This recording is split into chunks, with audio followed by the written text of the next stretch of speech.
자, 오늘 우리에게 주신 하나님의 말씀 같이 보도록 하겠습니다. 우리에게 주시는 하나님의 말씀은 사도행전 8장 26절에서 40절까지의 말씀입니다. 말씀이 조금 깁니다.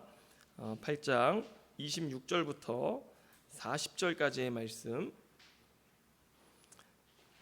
저와 여러분이 한 절씩 교독하도록 하겠습니다. 자, 8장 26절부터 제가 읽습니다. 시작. 주의 사자가 빌립에게 말하여 이르되 일어나서 남쪽으로 향하여 예루살렘에서 가사로 내려가는 길까지 가라 하니 그 길은 광야라.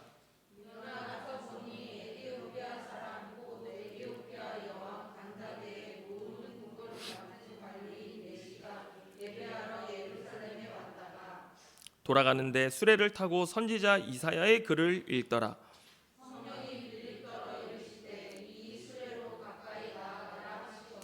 빌립이 달려가서 선지자 이사야의 글 읽는 것을 듣고 말하되 읽는 것을 깨닫느냐?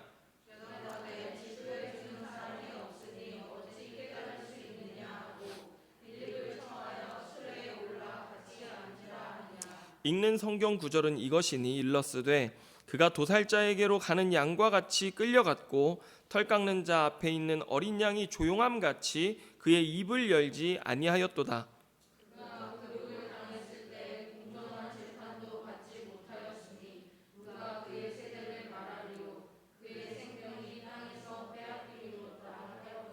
그 내시가 빌립에게 말하되 청컨대 내가 묻노니 선지자가 이 말한 것이 누구를 가리킴이냐? 자기를 가리킴이냐? 타인을 가리킴이냐?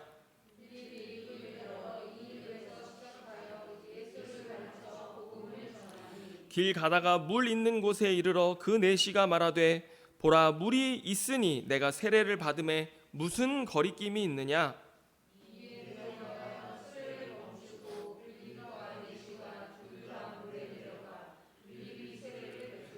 둘이 물에서 올라올새 주의 영이 빌립을 이끌어간지라 내시는 기쁘게 길을 가므로 그를 다시 보지 못하니라. 같이 읽습니다.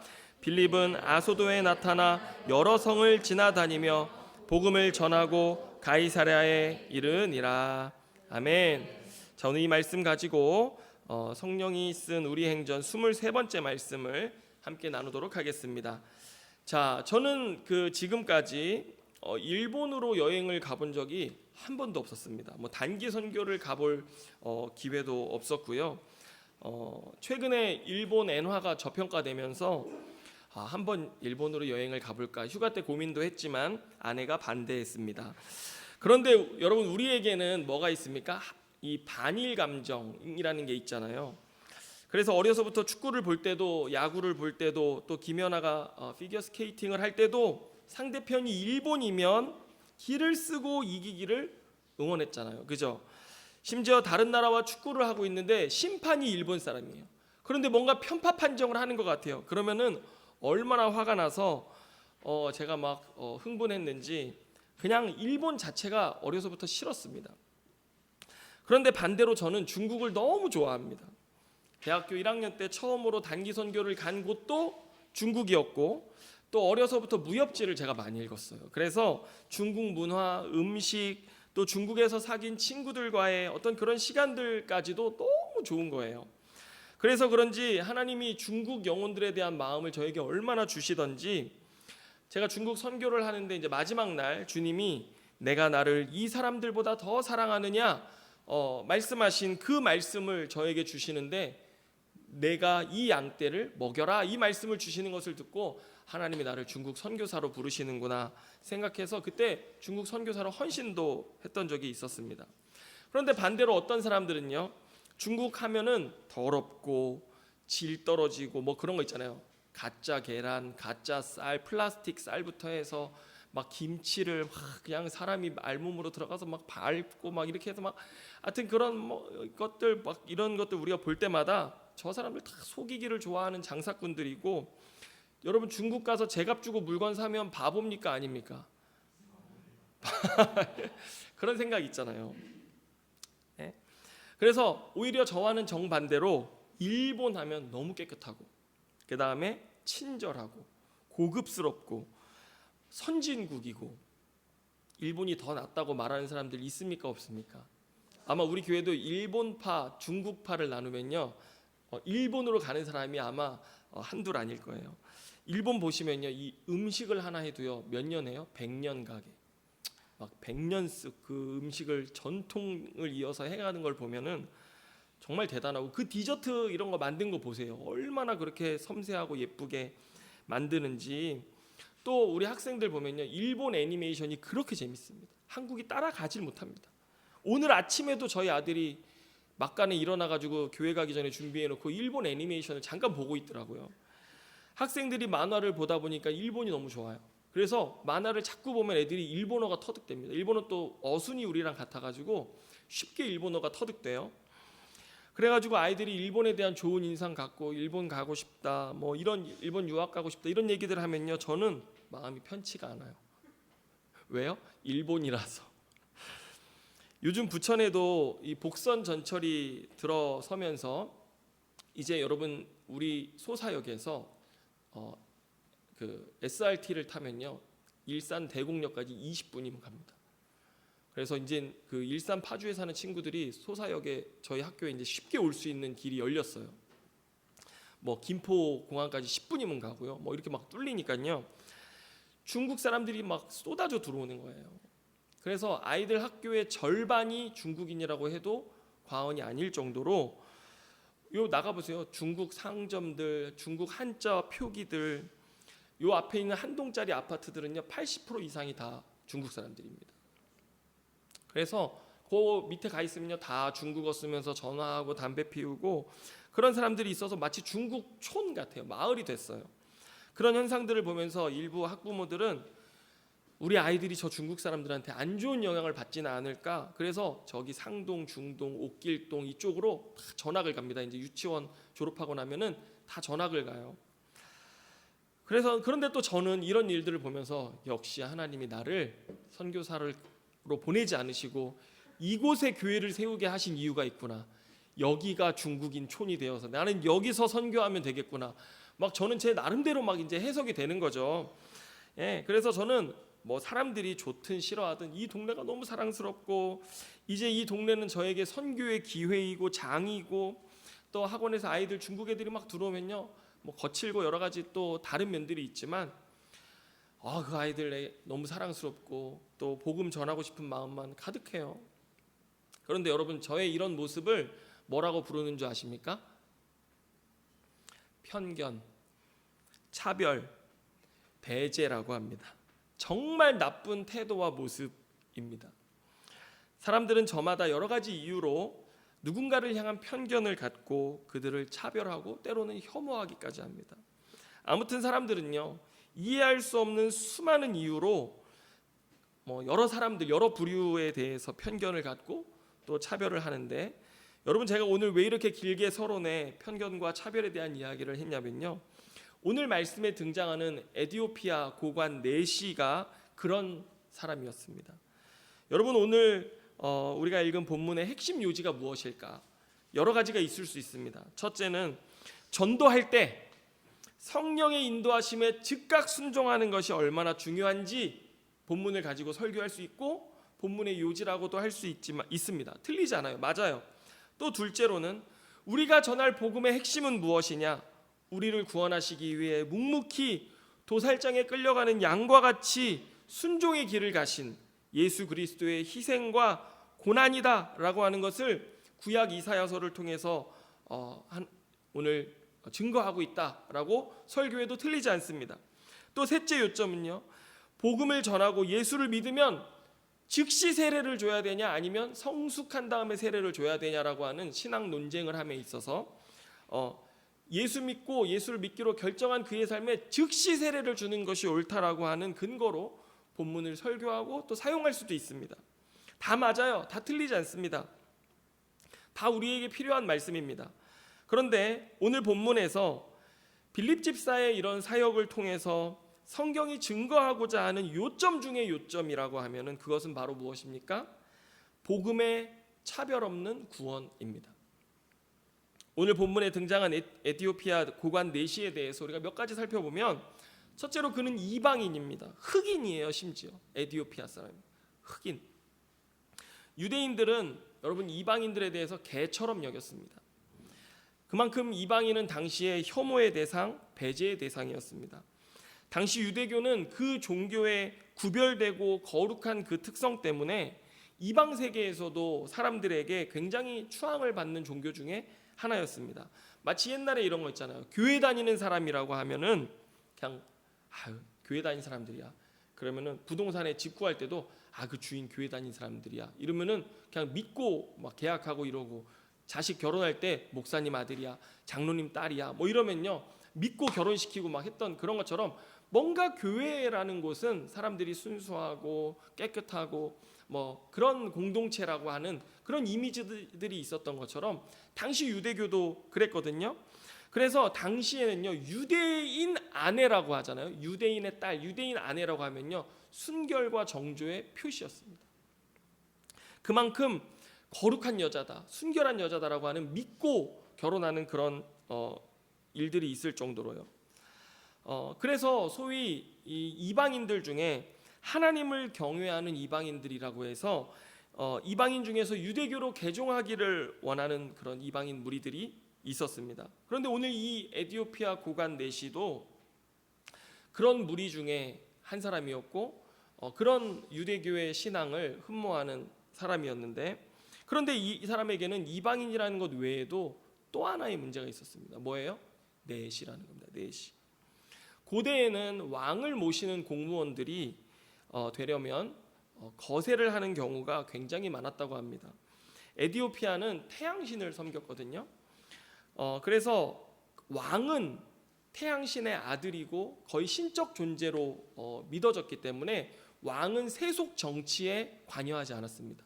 도리어 왕은 그냥 신적 존재로 모셔놓고 세속적인 정치와 그 다스리는 일들은 누가 했냐면 왕의 어머니, 그러니까 한마디로 그 황태후라고 하죠. 그런 왕의 어머니들이 나라를 통치했습니다. 그래서 그 왕의 어머니들을 통칭하는 말이 간다게라고 하는 말이었습니다.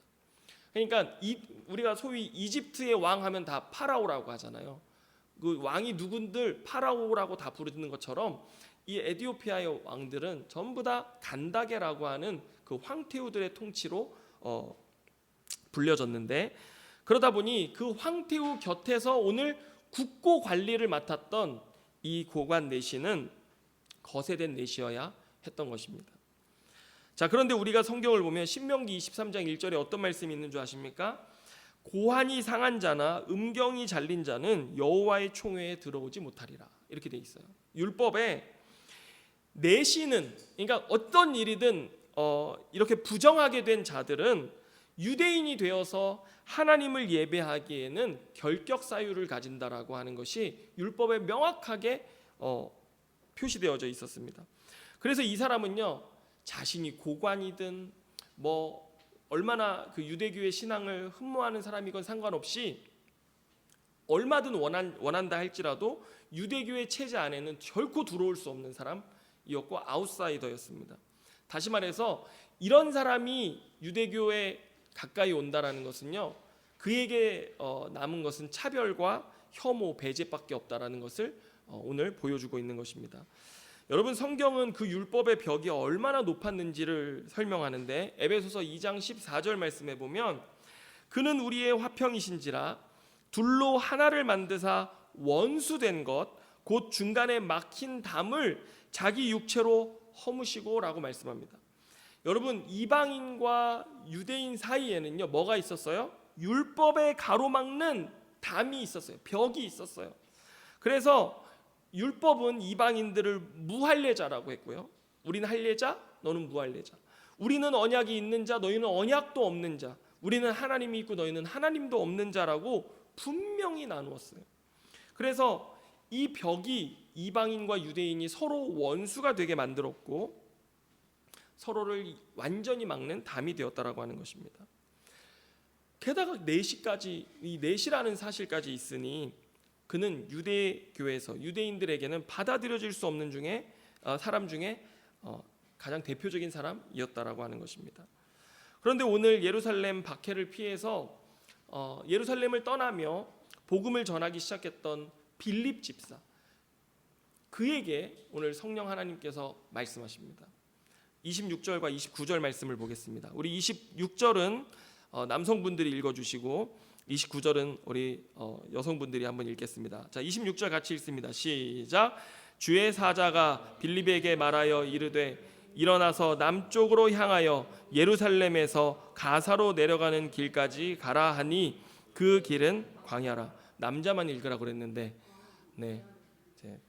자, 29절 네. 자매님들 우리 같이 읽겠습니다. 시작.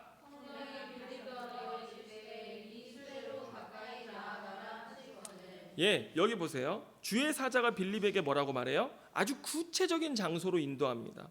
일어나서 남쪽으로 향하여 예루살렘에서 가사로 내려가는 길까지 가 있어라. 그 광야다 딱 얘기해 놨습니다. 그랬더니 가 있는데 4시가 오는 거예요. 4시에 수레가 오는 거죠. 고관이었으니 뭐 마차를 끌고 이렇게 갔겠죠. 성령께서 그때 빌립더러 말씀하시기를 그 수레에 가까이 가라 딱 이렇게 말씀하시는 거예요.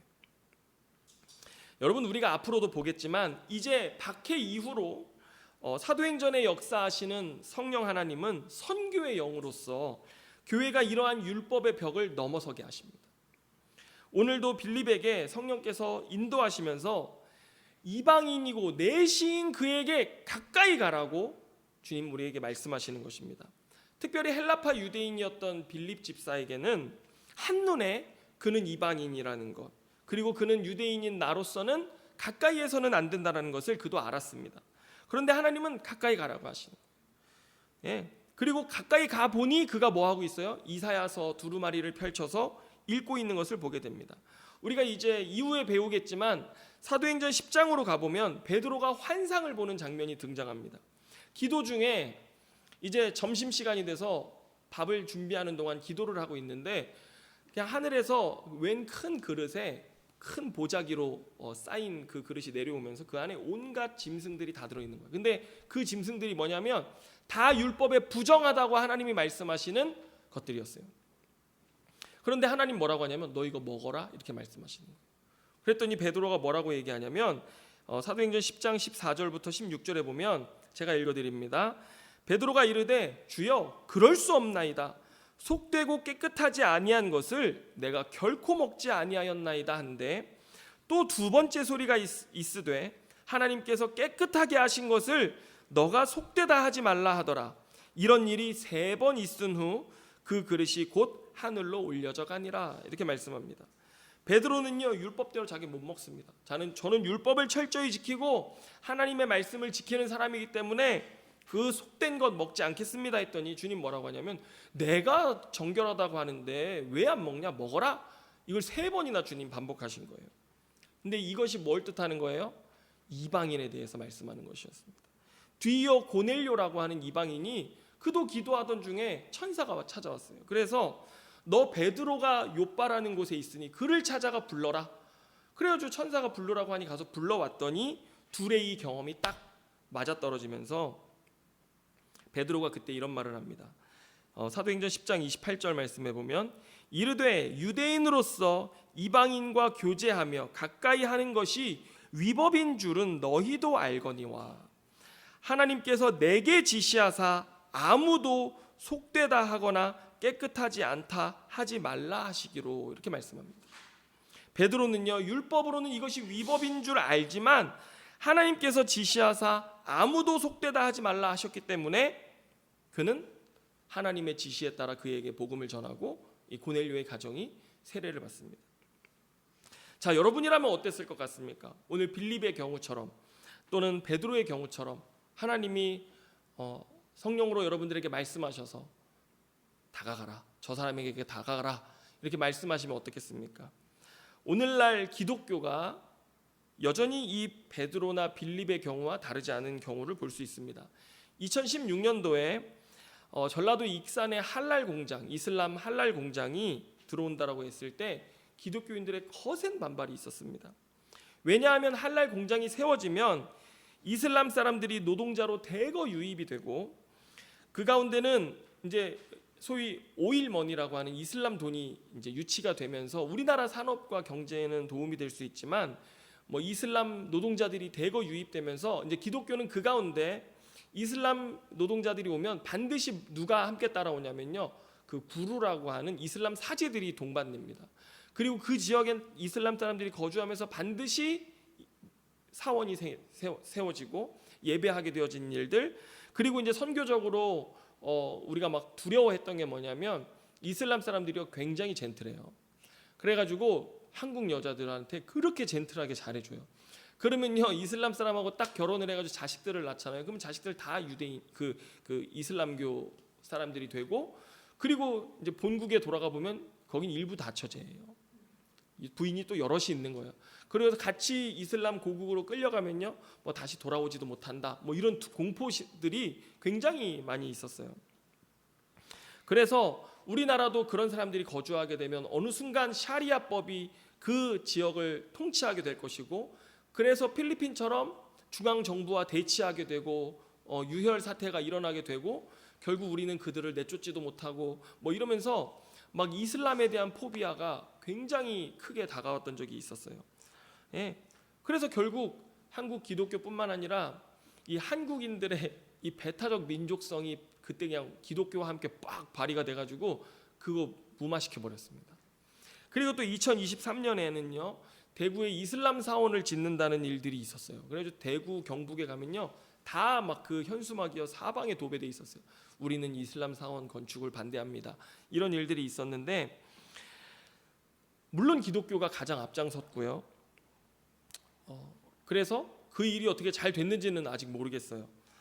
그래서 이런 일들에 기독교가 앞장서서 반대하는 일들을 했었습니다. 자, 여러분들은 당시 이런 일들이 있었을 때 어떤 생각들을 하셨습니까? 유대인들이나 오늘 한국 기독교인들이나 똑같이 자신들의 체제나 신앙을 위협하는 어떤 것에 대해서도 굉장히 배타적이었습니다. 그런데 오늘 성령 하나님은 그런 우리에게 뭐라고 말씀하시냐면요, 율법의 벽을 넘어서야 된다라고 하는 것을 말씀하시는 것입니다. 너희들이 그들에게 가라고 우리에게 말씀하십니다. 그리고 거기서 복음을 전하라고 우리에게 말씀하십니다. 사실 오늘날 우리 한국 기독교는 주류입니다. 그죠? 그런데 오늘 성경의 당시 이 초대교회 기독교인들은요 주류가 아니었습니다. 굉장히 소수의 무리였어요. 심지어 유대교가 아직까지 크게 뭐 지금 문제 삼지 않는, 이제 조금 사도 바울이 사울이 바울 되기 전에 사울이 경계할 정도로 이거 없애버려야 된다라고 할 정도로 조금 위협이 됐지, 크게 유대교 회당도 같이 쓰고 성전도 같이 쓰고 뭐 크게 문제되는 무리들이 아닐 정도로 굉장히 소수였어요. 그런데 이 당시 초대교회의 복음은 그들 그 예루살렘 자신들 그 율법과 또 하나님에 대한 신앙에 아주 철두철미했던 그들의 신앙을 넘어서는 복음의 역사를 성령께서 가르치실 때 그들이 순종했거든요. 근데 우리는 주류가 되니까요, 이 주류는 힘이 있잖아요. 그러니까 어떤 우리보다 힘이 약한 자들이 왔을 때 거기에 대해서 굉장히 강력한 힘을 발휘해 가지고 그런 것들을 막고 저지시키는 일들이 지금은 가능하게 됐는데, 여러분 오늘 한국 기독교 이렇게 주류가 되고 힘이 되어져 있는 한국 기독교에게도 여전히 주님은 우리에게 말씀하십니다. 뭐라고요? 복음을 들고 담을 넘어야 된다라고 우리에게 말씀하신다는 것입니다. 여러분 우리가 좀 더 개인적인 영역에서 봐도요, 때로 우리가 관계하기 싫어하는 사람들의 부류들이 있잖아요. 여러분 이 교회 안에도요 서로 싫어하는 사람들이 굉장히 많습니다. 우리 교회는 조금 덜합니다. 그래도 근데 굉장히 많아요. 인종과 종교를 넘어서서 개인의 성격, 정치적 색깔, 그 다음에 성적 지향이나 어떤 문화적 표현들을 가진 사람들까지요. 여러분 어느 날 여기 청년이 딱 왔는데 여름에 여기에 그냥 타투가 이렇게 막 돼 있고, 제가 만약에 옷을 딱 벗었는데 이 뭐 이렇게 옛날 막 조폭처럼 문신 이렇게 입고 있다고 한번 생각해 보세요. 그러면 여러분 힘드실 겁니다. 막 타투 문신 손가락 이렇게 하고 막 반지 몇 개씩 끼고 머리 막 회색에다가 핑크색으로 막 탈색하고 귀에는 피어싱 몇 개씩 받고 막 여기에 한번 피어싱 제가 박아볼까요? 그러면요 그냥 은혜가 안 되실 거예요. 제가 전국 사모 집회에서 찬양 인도를 할 때 머리를 이렇게 모이칸 스타일로 했거든요. 은혜를 못 받으시는 거예요 사모님들이. 그리고 2대8로 딱 바꾸니까요, 겸손한 모이칸이라고 2대8로 딱 바꾸니까요 그냥 박수가 막 나오면서 얼마나 또 은혜를 받으시는지. 그래요. 제가 중학교 1학년 때는요 맥주로 앞머리를 노랗게 이렇게 염색을 하고요. 은반지를 끼고 다녔단 말이에요. 부흥 강사이신 큰어머니께서 주일 점심 시간에 밥을 먹는데 모세야, 은반지는 쌍놈들이나 끼고 다니는 거다. 그래서 얼른 뺐어요. 저희 형님은요, 찢어진 청바지, 저희 기독교 가문에서는 용납되지 않는 게 있어요. 염색, 그 다음에 반지 뭐 이런 거 있잖아요. 그 다음에 뭐 귀 뚫는 거, 뭐 찢어진 청바지 이런 거 절대 용납이 안 됩니다. 교회 안에서도 권사님들마다, 집사님들마다, 목사님마다, 장로님들마다 다 자신의 개인의 편견 가지고 이 다음 세대들을 대하는 거예요. 학생들에게 너 그 찢어진 청바지가 뭐냐 막 이러고요. 너는 머리가 그게 뭐냐. 저희 어머니가요, 제가 중1 때 이거 말 안 하려고 그랬는데 제 친구들이 스프레이로 무스로 발라가지고 머리를 앞으로 이렇게 내려가지고 왔거든요. 염색 싹 해가지고 아침에 친구들이 자는 저를 깨우러 일찍 와가지고 그 꼬라지를 저희 어머니가 보니까 화가 나, 승질이 나잖아요. 그래가지고 막 머리를 다 흐트러 버린 거예요. 저 그날 가출했습니다. 내 친구들의 머리를 흐트러 놨다고. 이게 자기에게 안 맞으면은 이건 안 되는 거예요. 예. 그런데 교회 안에 우리도 쉽사리 그런 말이나 행동 할 때가 굉장히 많아요. 그래서 예전에 우리는 그것 때문에 상처받았지만 지금 우린 또 뭐가 돼 있어요? 그런 사람이 되어져 있어요. 네. 그런데 오늘 여러분, 성경이 말하는 복음은 어떤 복음입니까? 성령 하나님께서는 사도들과 집사들을 어디로 인도하세요? 성령 하나님께서는 오늘 교회에게 복음이 무엇이라고 가르치세요? 오늘 빌립 집사가 에디오피아 고관 내시를 만나서 그의 손에 들고 있는 이사야서의 내용을 이해하고 있는지 물어요. 그랬더니 8장 32절 33절 우리 한번 같이 읽겠습니다. 이사야 53장 말씀을 인용한 것인데 우리 같이 한번 읽습니다. 시작. 읽는 성경 구절은 이것이니 일러스되 그가 도살자에게로 가는 양과 같이 끌려갔고 털 깎는 자 앞에 있는 어린 양이 조용함 같이 그의 입을 열지 아니하였도다. 그가 굴욕을 당했을 때 공정한 재판도 받지 못하였으니 누가 그의 세대를 말하리요 그의 생명이 땅에서 빼앗김이로다 하였거늘. 여러분, 제가 늘 말씀드리지만 어떤 본문이 인용되면 뭐 호세아다. 그럼 호세아 본문 한 줄이 인용되면 호세아 전체 내용이 요약되어져서 들어갔거나 아니면 최소 그 한 장의 메시지를 포함해서 당시 사람들이 인용했습니다. 그런데 오늘 어디 말씀이에요? 이사야 말씀. 엄청 두꺼운 이사야서의 말씀을 여기에 딱 인용했는데 예수님의 순환과 죽으심에 대한 구절이지 않습니까? 그런데 여러분, 이사야 선지자는 어느 날 하나님으로부터 계시를 받았습니다. 그랬는데 그 계시는 뭐냐면 장차 메시아로 오실 왕을 통해서 하나님이 이루실 커다란 계획에 대한 계시를 받아요. 그런데 오늘 본문에서처럼 한 왕이 오셔서 마치 도살장에 끌려가는 양처럼 희생당하고 굴욕을 당하실 것인데 그분이 희생을 통해서 무엇을 하실 것이냐, 그것이 이제 이사야서 전체에 기록이 되어져 있습니다. 우리가 이사야서 56장으로 한번 가보겠습니다. 중요한 말씀이라서 한번 가보겠습니다. 아주 기가 막힌 말씀입니다. 이사야서 56장 한번 찾아보시기 바랍니다. 3절부터 보겠습니다. 구약성경 절반 딱 가르면 이사야 있습니다. 이사야서 56장으로 가보겠습니다. 56장 3절부터 우리 한 절씩 좀 같이 읽어보도록 하겠습니다. 자, 3절 찾으셨습니까? 자, 같이 읽어봅시다. 시작.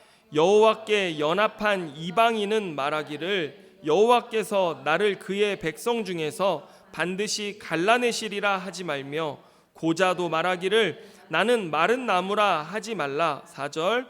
여호와께서 이와 같이 말씀하시기를 나의 안식일을 지키며 내가 기뻐하는 일을 선택하며 나의 언약을 굳게 잡는 고자들에게는 5절. 내가 내 집에서 내 성 안에서 아들이나 딸보다 나은 기념물과 이름을 그들에게 주며 영원한 이름을 주어 끊어지지 아니하게 할 것이며. 예, 여기 보세요. 이방인이든 고자든 율법대로라면 나는 갈라지고 끊어질 거다 생각하는데 너네 그렇게 생각하지 말라. 하나님 말씀하시는 겁니다. 너희가 나와 연합하여서 안식일을 지키고 내가 기뻐하는 일을 하고 나의 언약을 굳게 잡는다면 너희는 내 성중에 있는 내 백성, 내 아들, 내 딸들보다 누구예요? 이스라엘 백성들, 유대인이죠. 그들보다 더 나은 이름을 주며 영원한 이름을 주어 결코 끊어지지 않게 하겠다 말씀하시는 것입니다. 또 6절 한번 볼까요? 6절부터 읽습니다. 시작. 또 여호와와 연합하여 그를 섬기며 여호와의 이름을 사랑하며 그의 종이 되며 안식일을 지켜 더럽히지 아니하며 나의 언약을 굳게 지키는 이방인마다 7절 내가 곧 그들을 나의 성산으로 인도하여 기도하는 내 집에서 그들을 기쁘게 할 것이며 그들의 번제와 희생을 나의 제단에서 기꺼이 받게 되리니 이는 내 집은 만민이 기도하는 집이라 일컬음이 될 것임이라. 8절 마지막으로 읽습니다. 이스라엘의 쫓겨난 자를 모으시는 주 여호와가 말하노니 내가 이미 모은 백성 외에 또 모아 그에게 속하게 하리라 하셨느니라. 여러분 여기 보세요. 여호와와 연합하여 여호와의 이름을 사랑하고 그 종이 되고 또 안식일을 지키고 언약을 굳게 지키는 이방인들마다 어디로 인도하여? 나의 성산으로 인도한다. 예, 이거 구원하신다는 뜻이에요. 나의 성산으로 인도하여 내가 그들을 내 집에서. 지금 여러분 이방인들하고 이런 내시 고자들은 여호와의 성전에 들어와서 예배할 수 있습니까? 없습니까? 없어요. 당시 제도권 성전 안에서는 그들을 철저히 배제시켰습니다. 그런데 하나님의 뜻과 계획은 그것과 달랐습니다. 뭐였어요? 그들이 나를 사랑하고 내 종이 되고 그들이 나의 언약을 굳게 지키면 나는 그들을 내 성산으로 인도하여서 내 집 안에서 그들이 기쁨을 누리게 할 것이고 그들의 번제와 희생을 나의 제단에서 기꺼이 받겠다. 그러면서 뭐라고 말해요? 여러분 우리 중요한 말씀이죠. 7절에 내 집은 만민이 기도하는 집이라 말씀하는 것입니다. 여러분 예수님께서 예루살렘 성전에 들어가셨을 때 왜 성전에 돈 받고 주는 사람들이나 비둘기 파는 자들의 의자를 막 걷어차셨는 줄 아십니까? 막 이 성전이 강도들의 구렬이 되었다라고 막 분노하셨거든요. 당시 이 성전에서 돈 받고 주는 사람들이나 비둘기 파는 사람들이 강도같이 사기치고 돈 더 받아서 그런 거 아닙니다. 예, 그렇게 말하는 학자들도 있지만 오히려 성전 안에 있는 자들, 성전을 유지하고 성전을 자신들의 지위 삼아 기득권을 유지하고 있었던 그 제사장들과 율법학자들에게 대해서 당시의 이 성전 제도에 대해서 예수님이 분노하신 거예요. 당시 그들이 마땅히 해야 할 성전으로서 하나님의 백성으로서 그들이 구약을 아는 학자들로서 하나님의 백성으로서 마땅히 해야 할 일과 사명이 있었어요. 오늘 이사야서의 말씀에 의하면 그들은 뭐 해야 돼요? 뭐 해야 돼요? 이방인들, 내시들, 그들을 율법의 틀 안에서 배제해내고 혐오하는 일이 그들이 해야 될 일이 아니라 그래서 나만 정결하고 나만 순결하고 나만 하나님 앞에 반듯한 자들이라는 그런 잘못된 이스라엘 정체성을 가지고 살아가는 자들이 되어야 될 게 아니라 뭐 해야 돼요? 제사장적 백성으로서 하나님의 언약 가운데 그들을 부르신 제사장적 사명을 가지고 이 삶이 자신들의 그렇게 거룩하고 정결한 삶이 모든 백성들에게 빛이 되어서 그들도 이 성전에 들어와서 하나님께 예배하고 제사하게 하는 것이 하나님의 본질적인 뜻이거든요. 그런데 그들은 그렇게 하지 않았던 것입니다.